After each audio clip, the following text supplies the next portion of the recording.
Всем привет! С вами Валерий. Продолжаю серию зимних покатушек. Сегодня у нас 21 января. Прогноз погоды, конечно, адский.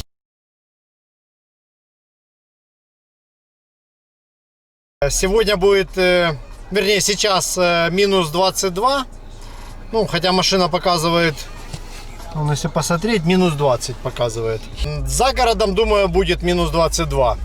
В течение дня изменится погода очень сильно. И завтра вообще уже будет плюсовая, а на выходных вообще дожди. Ну, так жалко и обидно терять такую погоду, вы себе не представляете. Короче, возникла у меня сумасшедшая идея взять day-off на работе и поехать покататься вдоль Печенежского водохранилища.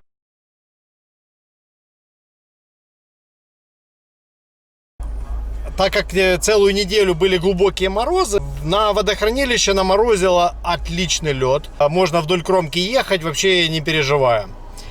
Тем не менее, это поездка элементами риска. Мало того, что первая половина дня будет глубокий минус, так еще и все равно это выход на лед.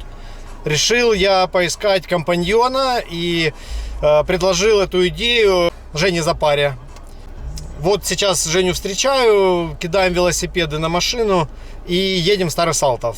План у нас такой: мы бросаем машины в Старом Салтове, там спрыгиваем, едем сначала в сторону Мартовой, ну, в сторону дамбы, на юг, получается. Делаем там петлю, обедаем в Коста-Браве и потом переезжаем через дамбу, делаем северную часть до Рубежного. Может, там даже в Устье немножко заедем, посмотрим. Трек будет очень интересный. Там мы можем взять достаточно трудные тайлы, так как по правому берегу там находится Печенежский лес. И этот лес, он сложный, он очень мало езженный. Я когда-то один раз с Сергеем Арбузовым туда заехал.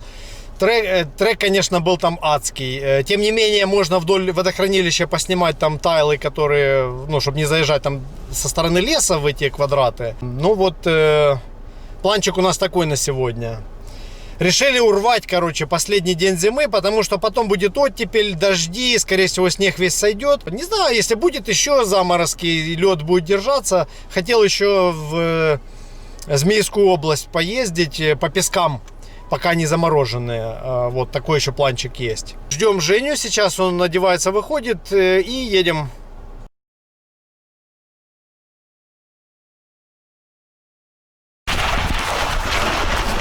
Ох, бортик, дальше вода. Мороз, ах, класс, вообще, ребятки, 24.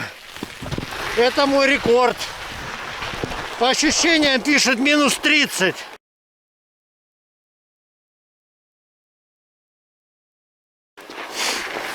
И смотрите, какая красотень.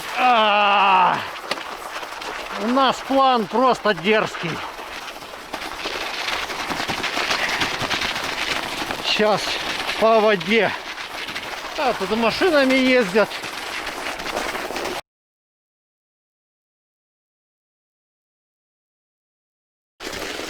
Изначальный план под угрозой, потому что на водохранилище много снега. Пахать снег 100 километров вообще не получится. Просто у нас не хватит сил. Значит, пробуем ехать там, где протоптанные дорожки рыбаками. Ну, посмотрим. Постараемся по максимуму держаться плана, но пока что, конечно, выглядит так, что мы только часть возьмем тайлов. Рыбачки сидят, все попрятались по своим дыркам. А мы катаемся. Мороз держится, ветра пока особо нет. Пробуем ехать. Печенежский лес. Очень злой. Реально в него влазить, это, конечно, очень экстремально. Там сложный рельеф. Так, ну а что? Мы, в принципе, работаем. Видите, и вдоль делаем вот так. Женя бегать не любит, он любит кататься на велосипеде или ходить на нем. А я вперед побежал, потому что аккумулятор надо было поменять. И впереди у нас непаханная целина. Да, ребятки, в чем проблема? Сверху пушистый снег, потом корка. Видите, а под коркой опять пушистый снег. И такого сантиметров, ну, 12, наверное. По целине пахать, конечно, очень тяжело. Вот, но это вообще такая штука новая и интересная. Мне кажется, не знаю, не уверен насчет, сделаем ли мы весь план. Мы еще от дамбы далеко не уехали. Вон Старосалтов виднеется. А хотел я на вторую дамбу, на Печенежскую. Сейчас попробуем, как получится дальше. Какой я изобрел способ быстрого передвижения. Если на велик не облокачиваться, то он едет по корке, в принципе, легко. А я могу бегать. Поэтому такая вот суперскорость. Ребятушки, я лайфхак нашел. Короче, смотрите, как можно ехать. Ехать нужно прямо вдоль самой кромочки. Вот по звериным стопам. Тут лес, видите как? Зверь, он знает, как ходить. Нет корочки, легенький. Женя сейчас догоняет, но что-то у него плохо едется. А я пока ушел вперед. Я думаю, что план получится сделать. Проблема нарисовалась. Я ниже минус 20 не ездил еще. И у меня, короче, каретка начала глючить. Задняя. О, смотри, перестала цеплять. При минус 25, хотя он уже не на гармине, он почти минус 27 показал.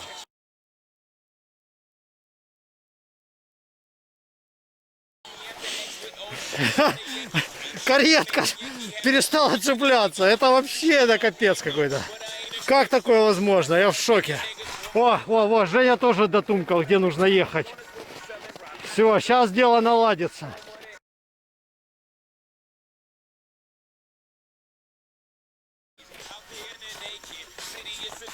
А, у меня же камера на треноге. Сейчас мы ее поставим.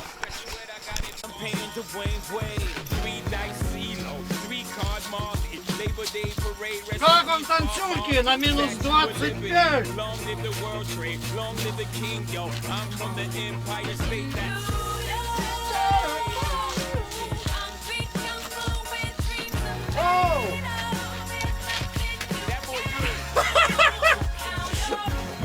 Короче, каждый сходит с ума по-своему. Видите, зверь знает, где ходить. И мы теперь знаем. Дело пошло. А ты уже расстроился. Думал, что мы не сможем план сделать. По кромочке, по звериным следам. Лайфхак. Чтоб не пахать снег.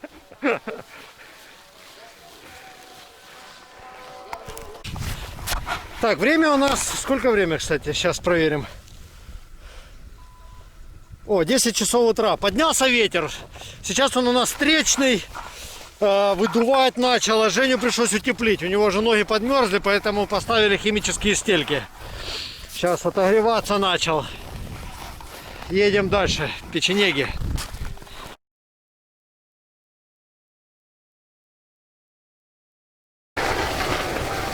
Ну что, у нас большая удача. Выехали на дорогу. С рельефом, правда, но все равно не пахать корку и не ехать вдоль берега.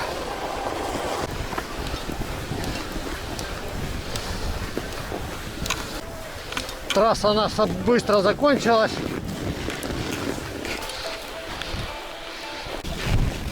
Сейчас идем за тайлом. Тут один тайл есть, который в воде.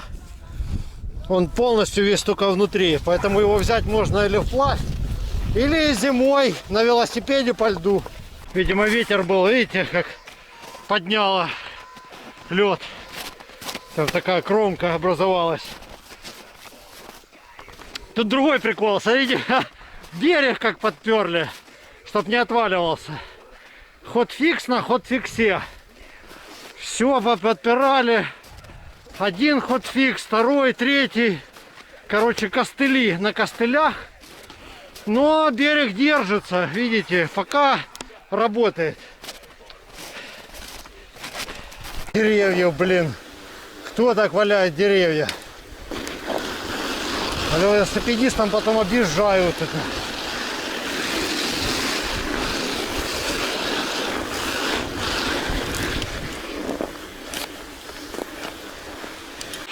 А тут вот мы хитрый квадрат берем. Тут надо вплотную к берегу подойти.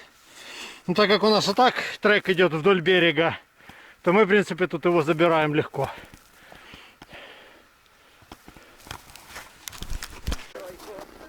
А вот и смена погоды, ребятки. Вот он, этот циклон теплый движется. Прям вообще надвигается. Вон сзади уже все посерело.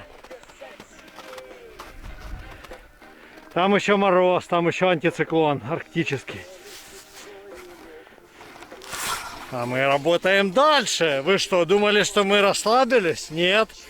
Мы тайлы даже пешком собираем, только теперь с велосипедом. Я не повторяю предыдущие ошибки. Решили мы сократить программу.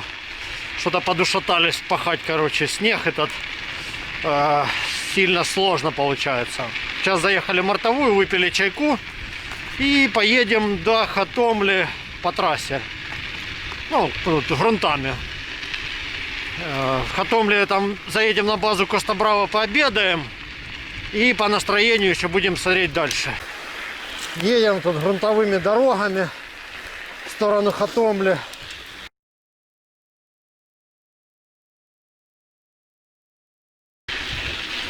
По водохранилищу не стали ехать, все-таки сильно сложно. Непонятно, что с этим берегом. А теперь мысленно согревает в Костобраве поехать пообедать.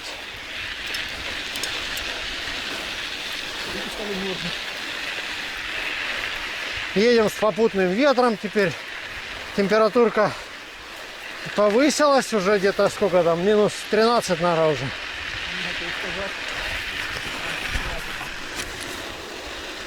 Ну и тут рыбачки наездили вообще шоссе. Ели такие разлапистые, сосны. Очень красиво.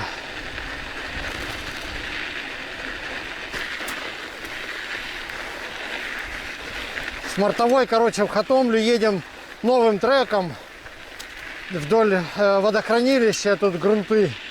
Ну, в принципе, вот местные ездят, дорожка раскатанная. Конечно, ехать значительно легче. А это тем, кто знает, дорога Мартовая Хатомля. Вышли мы на эту дорогу. Побитая она, конечно, это, ну, сейчас укатали вообще шикарно. После нашей пахоты по водохранилищу, это же просто шоссе. Можно ехать спокойненько. Силы уже на исходе. Ждем, пока в Хатомле приедем. Там нас ждет царский обед. И потом еще поедем покатаемся. Ура! Подъезжаем к Коста-Браве. Вкусный обед нас ждет. Тепло и уют. Немного отдыха. И поедем дальше. Так, обед. Вот это, ребята, супчик с потрошками. Это самая вкусная в мире еда. Когда ты упахался.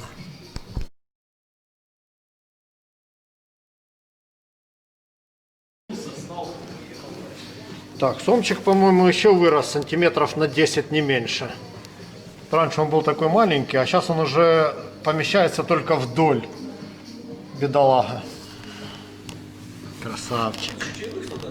Визитная карточка Коста-Бравы. Это мы с Женей звериными тропами прорываемся. Короче, решили с Хатомли выехать до дамбы не по трассе, а найти грунтовый трек. Вроде как поближе к водохранилищу. Почти без отклонения от плана.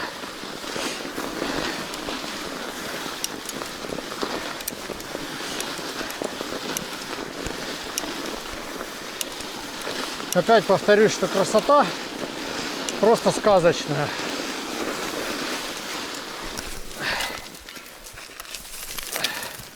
Мы ехали и уперлись в шлагбаум. Все, дальше ехать не можем. Тупик.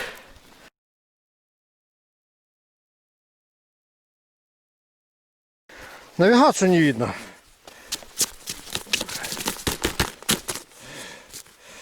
Где мы едем? Покажись.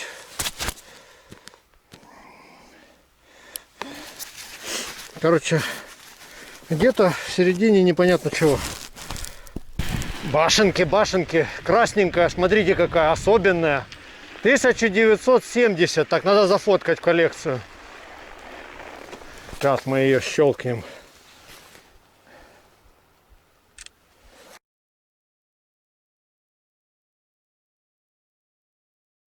Да, ну мы уже движемся в сторону машины. Дело идет к темноте. Фонарик я не вставлю, потому что задубело крепление. А Женя вообще фонарик не взял. Так что мы решили на этом наше дело заканчивать. Едем, короче, отогреваться машиной на Харьков. В принципе, на этом буду закругляться. Не знаю, что получилось, посмотрим. Нам очень понравилось. Реально, во-первых, я прокатился с человеком-легендой, с Женей Запаря. Во-вторых, мы прокатились с ним по водохранилищу. Нарисовали такой трек, который в другое время нарисовать невозможно. Поэтому всем спасибо, кто посмотрел. Ну, вы знаете, что делать. С вами был Валера и Женя. Пока.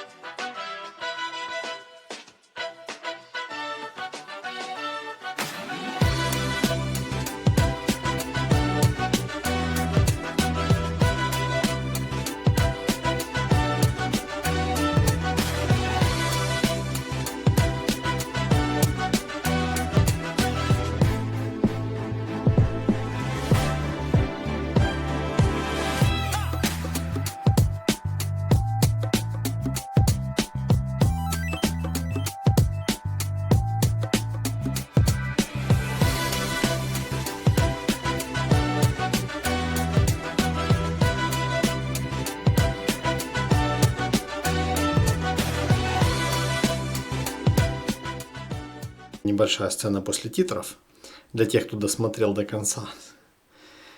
Хоть мы сегодня планы не выполнили изначально, как предполагался, но я на самом деле план рисовал в надежде, что будет лед и рассыпчатый пушистый снег на нем. К сожалению, оказалось из-за вот этой оттепели снежная корка, и плюс еще над коркой подсыпало немножко снега.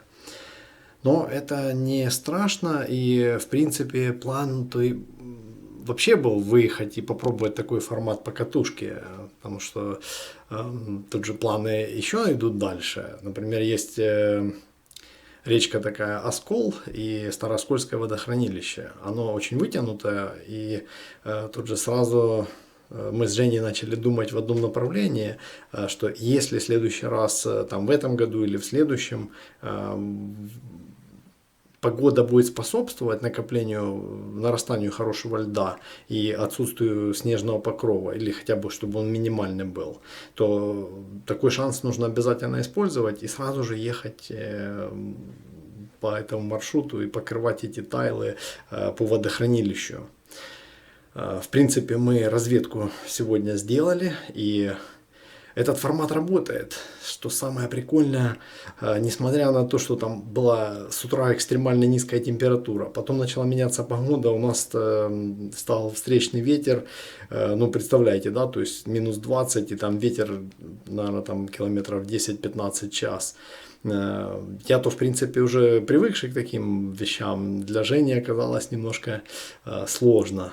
Мы его утеплили, просто я кинул еще с собой термостельки химические, поэтому как только мы там применили меры, то все сразу стало хорошо. Вот, так что впереди много интересных идей, подписываемся, ставим лайки, комментируем, у кого какие предложения, интересные вопросы спрашиваем. Все, всем пока. Забыл же самое главное, что в зимних покатушках самое ценное. И самое прикольное, самое интересное и правильное – это баня.